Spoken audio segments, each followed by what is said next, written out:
भैया मैं ये कहाँ पे हूँ? मेरे सामने। अरे भैया मेरा मतलब आप कहाँ पे हैं?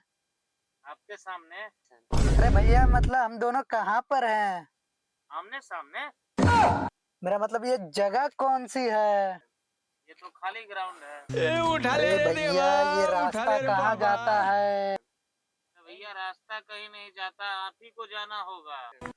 अगर आपको ये रास्ते से जाना होगा तो आप कहाँ जाओगे? भाई मैं इस रास्ते से कभी जाता ही नहीं, मैं तो इस रास्ते से जाता हूँ। no!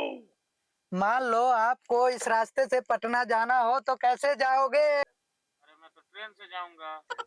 भैया मुझसे गलती हो गई जो मैंने आपसे रास्ता पूछा, मुझे माफ कर दो भैया। गलती काहे करते हो जो माफी मांगना पड़े भाई।